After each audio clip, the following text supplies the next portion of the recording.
हो रहे हैं तैयार।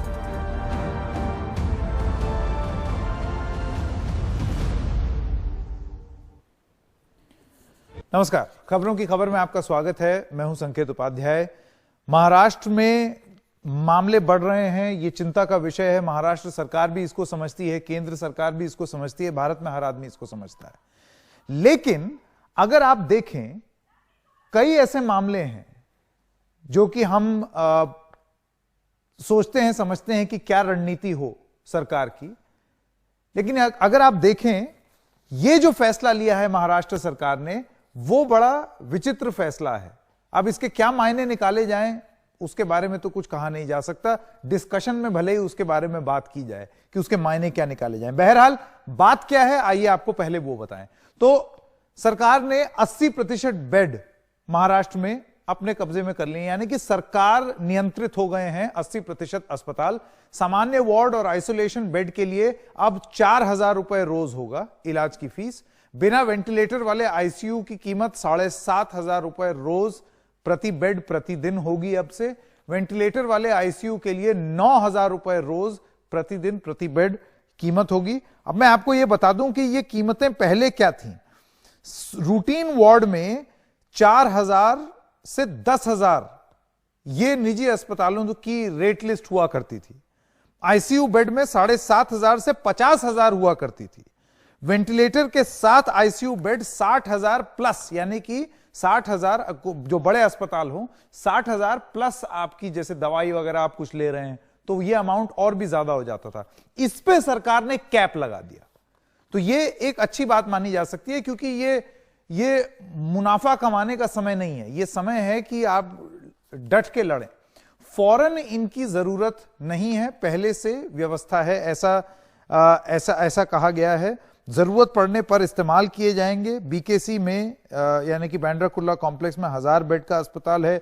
गोरेगांव में 1500, रेस कोर्स में 300 बेड का अस्पताल है। ये सरकार की तरफ से कहा गया है। लेकिन जो एक मुख्य प्रश्न जो सामने आता है वो है ये, क्या स्थिति इतनी बिगड़ गई थी कि आपको प्राइवेट अस्पतालों को नियंत्रित करना पड़ा?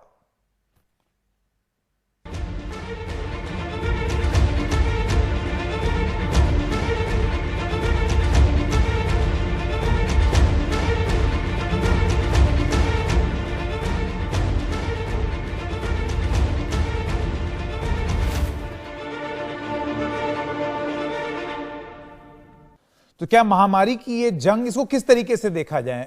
फुर्ती देखें सरकार की, महाराष्ट्र सरकार की, कि ऐसे वक्त में उन्होंने एक ऐसा कानून ले आए जो कि शायद और जगह भी इस मॉडल को इस्तेमाल करना चाहिए, या ये एक एक्सेप्टेंस है, ये कबूल किया है सरकार ने कि शायद स्थिति नियंत्रण में नहीं थी और ये कदम उठाना पड़ा, क्योंकि मामले सबसे ज्यादा महाराष्ट्र में है। मैं स्वागत करना चाहता हूं दो खास मेहमानों का यहां पर, और क्योंकि एक तूतू में हमारा उद्देश्य यहां नहीं है और बात को अच्छे से समझना हमारा उद्देश्य है, इस वजह से मैं एक एक करके आपके पास आना चाहूंगा। महाराष्ट्र सरकार के मंत्री नवाब मलिक हमारे साथ जुड़ गए हैं और भारतीय जनता पार्टी की वरिष्ठ नेता चाइना एनसी हमारे साथ जुड़ गए हैं। आप दोनों का बहुत बहुत धन्यवाद। मैं नवाब साहब आपसे शुरू करता हूं, किस तरीके से देखा जाए? ये ऐसा है कि कोविड हॉस्पिटल जो प्राइवेट हैं उनको पहले से घोषित किया गया था कि ये कोविड हॉस्पिटल, पहले 20% जो बेड थी वो 1916 का जो हमारा कंट्रोल रूम था, वहां से प्राइवेट अस्पताल में जो लोग जाना चाहते थे उन्हें वहां भेजा जाता था और रेट तय, और बाकी बेड वो अस्पताल वाले खुद तय करते थे कि किसे एडमिट करना है या नहीं करना। तो ये देखा गया कि मनमानी तरीके से लोगों से पैसे वसूले जा रहे, एक पेशेंट से 5 लाख का पैकेज, 7 लाख का पैकेज, पैसे जमा करो, इस तरह की लगातार शिकायतें आने लगी। तो कहीं ना कहीं जो लूट शुरू हुई थी उसको नियंत्रित करने के लिए सारी परिस्थितियों को तैयार किया गया है। जो भी कोविड के इलाज के लिए अस्पताल तय किए गए हैं उसमें 80% जो बीएमसी का हमारा कंट्रोल रूम है वहां से मॉनिटर होगा, और वहां से जो पेशेंट जाएंगे उनको इस दर पे इलाज करना पड़ेगा, ताकि जो लूट मची हुई थी कहीं ना कहीं उसे नियंत्रित किया जाए इसलिए प्राइवेट अस्पतालों को संचालित करने का काम किया जा रहा है। इसके बस अलावा जो इतना ही था अस्थायी उद्देश्य अस्थायी नवाब साहब। अस्थायी अस्पताल हैं, वो तो सरकार अपने पैसे से चलाएगी, उसमें कोई हम्म। प्राइवेट लोगों का इन्वॉल्वमेंट नहीं है। लेकिन कुल मिला के प्राइवेट अस्पतालों में लूट हो रही थी, ये सच्चाई है, इसको नकारा नहीं जा सकता। नहीं, तो आप ये कह रहे हैं कि ये कदम सिर्फ और सिर्फ इसलिए लिया गया है क्योंकि कुछ प्राइवेट अस्पताल मुनाफा कमाने की कोशिश कर रहे थे, बस। लेकिन पहले ही ये कोविड अस्पताल डिक्लेयर किए गए थे, उनकी बेड की क्षमता, उनके इलाज करने की क्षमता ये पहले दिन से तय की गई थी कि इन अस्पतालों में ये वार्ड होंगे, ये कोविड का इलाज करेंगे। और 20% जो बीएमसी ने रिजर्व किया था कि हम पेशेंट भेजेंगे हमारे कंट्रोल रूम से, उसको हमने 80% कर दिया, ताकि नियंत्रित तरीके से इलाज हो। और जनता को जो कठिनाई हो रही है कि 30,000, 40,000, 50,000 पर डे के हिसाब से मांगा जा रहा है, वो कहीं ना कहीं रोका जाए, इसी कारण ये सारा निर्णय हुआ ठीक है, ठीक है। तो ये तो एक अच्छी पहल मानी जाएगी। अब मैं शाइना एनसी के पास आना चाहता हूं। शाइना एनसी, आपको लगता है कि ये कमेंट को फेस वैल्यू पे लिया जाना चाहिए? क्योंकि एक आलोचना सरकार की ये भी है कि आप मामले देखिए कितने ज्यादा है महाराष्ट्र में। क्या स्थिति काबू में नहीं आ पा रही थी, इस वजह से फैसला लेना पड़ा? सबसे पहले एट फेस वैल्यू हम ये मुहिम के खिलाफ ही हैं। हम चाहते हैं कि प्राइवेट हॉस्पिटल्स भी भागीदार हो, क्योंकि स्टेट एडमिनिस्ट्रेशन के यहाँ हमने देखा है कि मैं दोहराना नहीं चाहती हूँ कि सायन हॉस्पिटल और केईएम हॉस्पिटल में क्या परिस्थिति थी, कैसे शवों को ऐसे रखा गया था कोरोना पेशेंट्स के साथ, और जो परिस्थिति in terms of lack of infrastructure, वो तो हम सब जानते हैं। नहीं तो महाराष्ट्र इस स्थिति में होती नहीं, मुंबई इस स्थिति में होती नहीं, जहां 60% केसेस पूरे देश के हमारे प्रदेश में आए, 20% आती है मुंबई से। तो in principle we agree that private participate. लेकिन आप क्या राहत देंगे इन प्राइवेट हॉस्पिटल्स को, जो उनके ही स्टाफ और उनके नर्सिंग स्टाफ और डॉक्टर्स बोल रहे हैं कि वो वहां काम नहीं करना चाहते हैं, जो उनको उनकी आमदनी नहीं मिले। तो कहीं ना कहीं स्टेट गवर्नमेंट को सोचना चाहिए कि कौन से ऐसे मुआवजा दे ताकि एक फुल प्रूफ प्लान हो, whether it's subsidising electricity, water, maintenance. क्योंकि एक सुझाव आया सरकार की तरफ से कि हम जितने भी स्टूडेंट्स हैं जो पढ़ रहे हैं डॉक्टरी, उनको वहां शिफ्ट करें। आप मुझे बताएं कि जब हम बोल रहे हैं कि better treatment for Covid patients, क्या इसमें आपको एक फुल प्रूफ मेडिकल डॉक्टर्स के साथ भी परिचय चर्चा नहीं करनी चाहिए? ऑल इंडिया के जो अस्पताल है, प्राइवेट अस्पताल हॉस्पिटल्स एसोसिएशन ने लिखा है, डॉक्टर हर्षवर्धन जी को भी लिखा है, माननीय मुख्यमंत्री को लिखा है। तो मैं मानती हूँ कि come up with a conclusive solution. We appreciate the fact कि आप कम आमदनी में, आप बोल रहे हैं कि 4,000 में आपको मिलेगी वहां पर आपके। मैं काम करता हूं, आपने बहुत सारी जरूरी बातें बोली हैं। मैं एक करके अगर उन बातों के बारे में बात किया जाए। जो ग्राफिक्स चल रहे हैं, मैं चाहता हूं कि हम दोबारा से दिखाएं और फुल फ्रेम दिखाएं, क्योंकि इसी पर मैं मंत्री महोदय से सवाल पूछना चाहता हूं कि क्या हालात और बिगड़ेंगे। क्योंकि शाइना एनसी जो बोल रही हैं ये भी सत्य है। निजी अस्पतालों के सैकड़ों नर्सिंग स्टाफ ने काम छोड़ दिया है। राज्य भर में कोरोना के 40,000 से ज्यादा मामले हो गए हैं। सरकार के खिलाफ बीजेपी का महाराष्ट्र बचाओ अभियान चालू हो गया है। सामना के संपादकीय में बीजेपी के प्रदर्शन पर सवाल उठाए गए, तो राजनीति भी चल रही है। मुंबई में क्यों बनाए जा रहे हैं अस्थायी बड़े अस्पताल, और क्यों तलाश की जा रही है इस तरीके से मुर्दा घरों की? तो मैं नवाब मलिक साहब आपसे ये जानना चाहता हूं कि ये ऐसी स्थिति क्यों आई आज की डेट में? अगर प्राइवेट अस्पताल में नर्सिंग स्टाफ काम छोड़ दे या छुट्टी पे चले जाए, तो ये तो जंग हारते हुए दिखेंगे ना हम। समन्वय क्यों नहीं बन पा रहा है? तो ऐसा है कि पहले जो साइना एनसी आंकड़े दे रही थी कि देश भर के 60% मामले मुंबई शहर में, देश भर के 20% मामले मुंबई शहर में है, ये सच्चाई, इसे हम नकारते नहीं। जहां तक सवाल है, अभी जो मुर्दा घर की आप बात कर रहे हो, कहीं ना कहीं जिन लोगों के रिश्तेदारों के देहांत हो जा रहे हैं, वो कहीं ना कहीं उसके अंतिम संस्कार के लिए आगे नहीं आ रहे। सरकारी अमला बड़े पैमाने पे इनका अंतिम संस्कार कर रहा है। जहां तक मैं अपनी बात करूं कि मुसलमानों का हमने देखा है अंतिम संस्कार, रिश्तेदार ला के एम्बुलेंस में पटक के चले जाते हैं, और दफन भूमि में वहां के कर्मचारियों को अंतिम संस्कार करना पड़ता है, ये सच्चाई है। तो अगर वो ले नहीं जाते हैं तो 2-3 दिन अगर उनकी मैयत को नहीं रोका जाएगा तो कहेंगे कि भाई अपने तरीके से उन्होंने अंतिम संस्कार कर दिया। तो अंतिम संस्कार के लिए भी कुछ समय देना पड़ता है कि रिश्तेदार आएंगे कि नहीं आएंगे। नहीं वो मैं एक चीज चलिए आपको चलिए वो आपकी एक्सप्लेनेशन में मांग गया, लेकिन नवाब साहब ये बताइए कि अगर ऐसी स्थिति महाराष्ट्र में आ रही है कि नर्सिंग स्टाफ काम छोड़ के चला जा रहा है, तो ये इससे आप किस तरीके से निपटेंगे? एक तो होती है सख्ती वाली अप्रोच कि लौट आओ वरना एस्मा लागू हो जाएगा और ये और वो, और दूसरा होता है समन्वय बनाना। तो आपको लगता है कि समन्वय नहीं बन पा रहा है क्योंकि आपको जरूरत सबकी है अभी इस लड़ाई को लड़ने के लिए? देखिए, समन्वय पूरी तरह से बना हुआ है।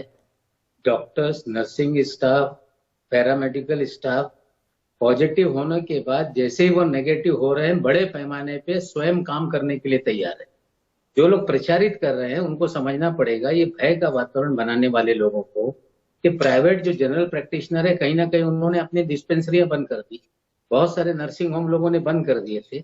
उनमें विश्वास पैदा करके कहीं ना कहीं प्राइवेट नर्सिंग होम को जनरल प्रैक्टिशनर की प्रैक्टिस हमने शुरू करवाई। ये भी सच्चाई है, इसे नकारा नहीं जा सकता। बीमारी है, शुरुआती दौर में लोग डर रहे थे, इलाज के लिए सामने नहीं आते थे, टेस्टिंग नहीं कराते थे। पिछले सप्ताह भर से माहौल हमने डोर टू डोर स्क्रीनिंग शुरू की, विश्वास जगाया लोगों में, लोग सामने आने लगे। पेशेंट बहुत सारे लोग छुपे रहते थे, अब कहीं ना कहीं पेशेंट खुल के सामने आने लगे। तो ये है, सच्चाई है। महाराष्ट्र में ही नहीं देश में काफी जगह उस तरीके का स्टिग्मा देखने मिला है। जो महाराष्ट्र की या मुंबई की परिस्थिति है वो बता रहा हूँ। अब ये जो केंद्र सरकार ने हमें कहा कि इसका स्पाइक आएगा, तो हमने अगर प्राइवेट हॉस्पिटल अस्थायी रूप से तैयार किए हैं तो केंद्र सरकार के जो गाइडलाइन थे उसको फॉलो स्पाइक आ सकता है, तैयारी करनी अच्छा चाहिए। ठीक है, चलिए ये आपने एक जरूरी बात बोली, ये बड़ी जरूरी बात बोली। और इससे पहले कि मैं शाइना एनसी के पास जाऊं, मैं ये भी आपको ग्राफिक्स के माध्यम से बताना चाहता हूं कि कोरोना की जंग में हम फेल हो रहे हैं या पास, क्योंकि ये जो महाराष्ट्र सरकार ने जो फैसला लिया है, जल्दी से वो ग्राफिक आप लोगों को दिखाते हैं फुल फ्रेम। महाराष्ट्र के जो 80% निजी अस्पताल हैं उसके बारे में हम चर्चा कर रहे हैं अभी शाइना एनसी। इलाज में के फीस पर सरकार का नियंत्रण भी हो गया है, और वो इसलिए क्योंकि 3 सरकारी अस्पतालों की कमान आईएएस अफसरों के पास है। धारावी अकेले में, और ये सबसे जरूरी बात, धारावी में 1400 से ज्यादा मामले हैं, 55 से ज्यादा मौत, 16 पुलिस वालों की मौत, मुंबई में ही 12 हैं, 48 घंटे में 270 से ज्यादा पुलिसकर्मी संक्रमित हो गए, 5 की मौत। तो मैं आपसे यह पूछना चाहता हूं शाइना एनसी कि अगर कोई सरकार इस किस्म की भयावह स्थिति में कोई इस किस्म का कदम उठाती है तो उसका स्वागत क्यों ना किया जाए? और मैं तो यह कहूंगा कि यह देख करके आपको नहीं लगता और राज्यों में भी यह हो जाना चाहिए कि कोई मुनाफा ना कमाए? देखिए, स्वागत तो हम करते हैं, हमने कहीं नहीं कहा कि हम स्वागत नहीं करते हैं ये 80%, लेकिन हमने कहा एक फुल प्रूफ मेजर होना चाहिए। जहां आपके नर्सिंग स्टाफ बोलते हैं प्राइवेट हॉस्पिटल में हम नहीं काम करेंगे, डॉक्टर्स बोल रहे हैं हम नहीं करेंगे, और सरकार की तरफ से आता है कि जितने भी इंटर्न्स हैं और जो लोग पढ़ रहे हैं मेडिसिन उनको लाया जाएगा, यानी कि अनस्किल्ड मेडिकल फ्रेटर्निटी में नहीं चलता है। ये कोई ट्रायल एंड एरर नहीं है। हम चाहते हैं कि सभी स्टेक होल्डर्स को, तो जब ऑल हॉस्पिटल्स एसोसिएशन का एक पत्र मिला चीफ सेक्रेटरी को, आज स्वयं मैंने अजय मेहता जी से चर्चा की और मैंने विनती की कि आप सभी स्टेक होल्डर्स को एक बार कॉन्फिडेंस में लीजिए और समझ लीजिए कि इनकी तरफ से भी क्या आपत्ति है। रही बात धारावी को लेके, ना हुआ है ट्रेसिंग, ना हुआ है टेस्टिंग, ना हुआ है ट्रीटमेंट। जो आप आंकड़े अभी आपने दोहराए, मैं दोहराऊंगी नहीं, लेकिन इतने सारे लोगों की देहांत, लॉकडाउन 1, 2, 3 में आपको इंफ्रास्ट्रक्चर को कंसोलिडेट करने का एक मौका मिला। वहां हम लॉकडाउन 4 में बात कर रहे हैं। ये वही तो हुआ है। अभी नवाब मलिक ने यही तो बोला कि वो जब स्पाइक आएगा तो हमको तैयार रहना है, तो उसी चीज की तैयारी कर रहे हैं। आप बहुत पीछे हैं। आप आंकड़े देखिए, उड़ीसा जैसे प्रदेश को, जहां 50,000 बेड्स उन्होंने पहले 2 लॉकडाउन में ही तैयार किए थे। हम मुंबई शहर की बात कर रहे हैं। हम सब आपत्ति के साथ, हम सब समस्या का समाधान करते हुए ये जानना चाहते हैं कि महाराष्ट्र सरकार जो बोल रही है, are we actually fight this pandemic? और वैलिड सवाल नवाब साहब, इसका जवाब देना पड़ेगा। बहुत वैलिड सवाल है कि अगर बाकी राज्य कर सकते हैं, अपनी कैपेसिटी बिल्डिंग कर सकते हैं, तो जिस तरीके से मामले बढ़ रहे हैं उस अनुपात में क्या तैयारी में कमी रही? ये सवाल आलोचना बन करके आपकी सरकार पर चिपकेगी।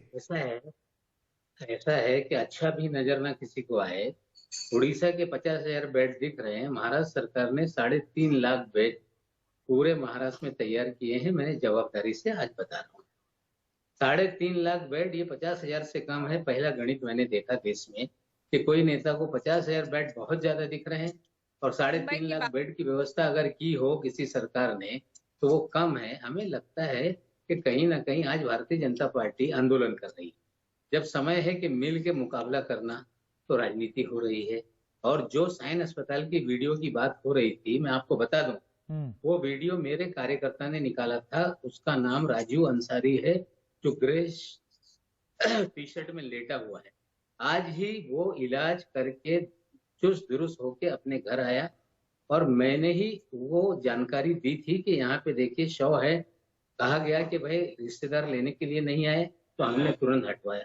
लेकिन जो 16 अप्रैल का वीडियो था, वो बाद में 15-20 दिन के बाद कहीं घूमा, इनके हाथ लगा, उसको लेकर राजनीति करने लगे।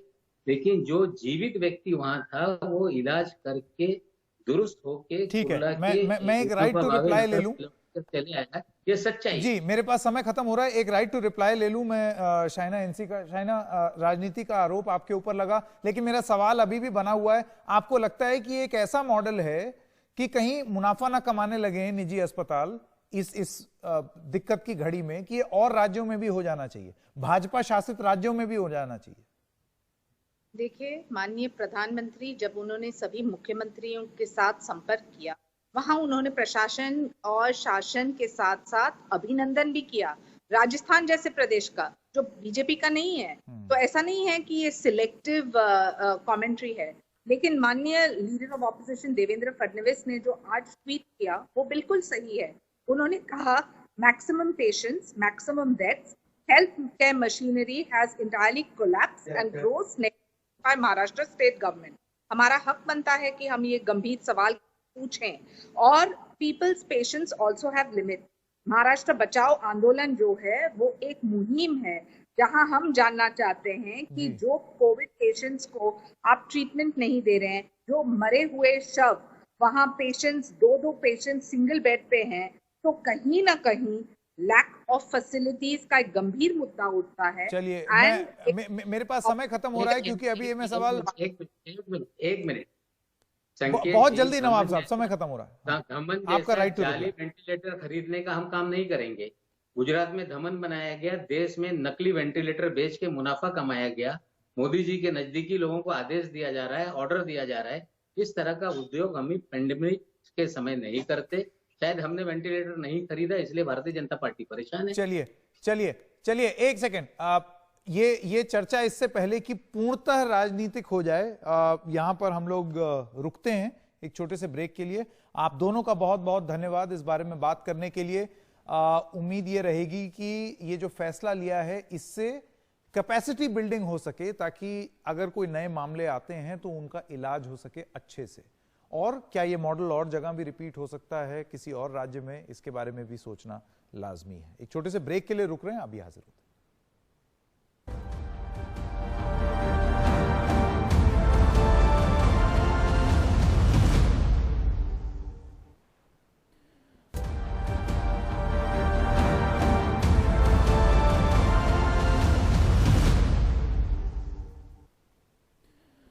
किसान हो, खेत मजदूर हो, महाराष्ट्र सरकार की ओर से एक नए पैसे की मदद इनको नहीं की गई है, और इसलिए हमने मांग की है कि महाराष्ट्र सरकार ने 50,000 करोड़ का पैकेज हमारे किसानों को, खेती मजदूरों को, फुटपाथ दुकानदारों को देना चाहिए। हाँ, सिर्फ नेता आंदोलन कर रहे हैं, जनता नहीं आंदोलन है। आपने देखा होगा, मैंने आकाश में देखा तो मुझे काले कौवे भी आज दिखे। देखिए, आंगन में हमारे यहाँ गिल्ली डंडा खेला जाता है, और मैदान रणांगन में युद्ध होता है। तो अगर अपने आंगन में कोई गिल्ली डंडा खेल रहा है तो ठीक है, खेलते रहिए। सरकार और मुख्यमंत्री उद्धव ठाकरे जी अपना काम करते रहेंगे।